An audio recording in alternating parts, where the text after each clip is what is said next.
Саламатсыңарбы балдар, кутмандуу күнүңөр менен. Бүгүнкү сабактарга киришели.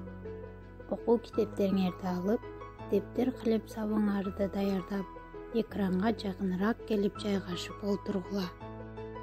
Бүгүнкү биздин өтө турган темабыз кыргыз тили китебиңердин 40-бетиндеги баш жана кичине тамгалар деген теманы өтмөкчүбүз. Сабагыбыздын максаты баш жана кичине тамгаларды таанып билесиңер, кайсыл сөздөр баш жана кичине тамгалар менен жазыла тургандыгын үйрөнөсүңөр жана берилген көнүгүүлөрдү өз алдынча иштей аласыңар. Баш жана кичине тамгалар. Алфавиттеги тамгалар жазылышына карай баш жана кичине тамга болуп экиге бөлүнөт. Баш тамга менен энчилүү аттарды жана ар бир жаңы сүйлөмдүн биринчи тамгасы жазылат. Энчилүү аттарга адам, жаныбар, шаар кыштактардын жана жер суулардын аттары кирет. Баш тамгаларга уланып жазылган калган тамгалар кичине тамгалар болушат. Энчилүү аттарга мисал келтирсек, мисалы Актан, Аймира, Манас, Улан. Булар адамдын аттары ар дайым баш тамга менен жазылат.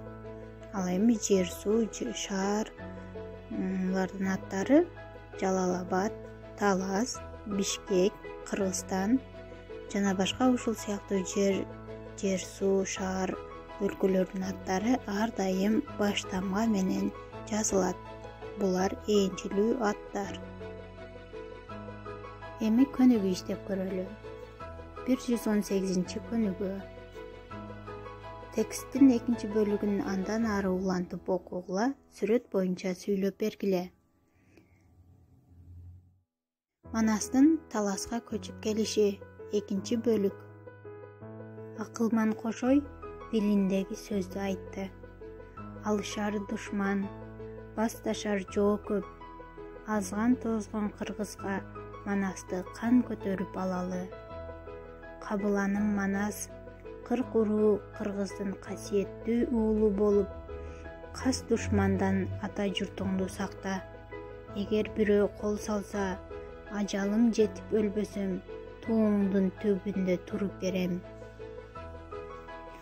Ушу сары өзөндүн аягы, атактуу кең кол, чоң талас, таласты жердеп чеп кыл, душмандын келер жолун таштан бек кылып, эл журтуңду кастарлап күтүп ал балам.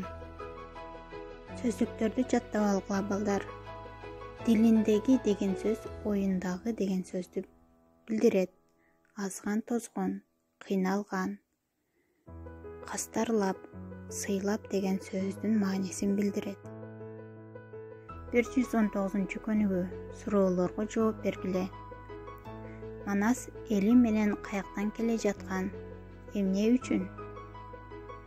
Кошой Манаска эмне деп акыл айтты? Манас элине кандай кызмат кылган?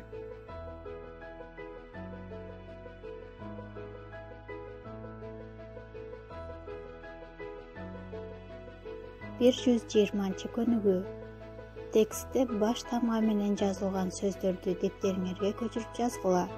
Энчилүү атты жазган баш тамганы бир сызык менен, сүйлөмдүн башына келгенин 2 сызык менен сызгыла.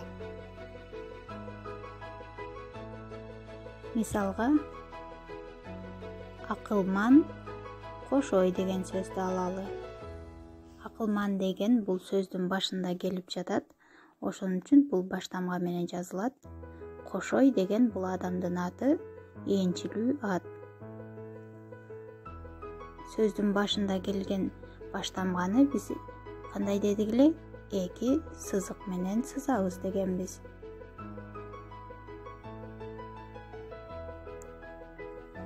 Кошой деген бул энчилүү ат болгондугу үчүн бир сызык менен астын сызып коебуз. Калган сүйлөмдөрдү, сөздөрдү ушинтип табып, астын сызып көнүгүүнү аткаргыла. Үй тапшырма 121 көнүгүү. Саламатта калгыла балдар.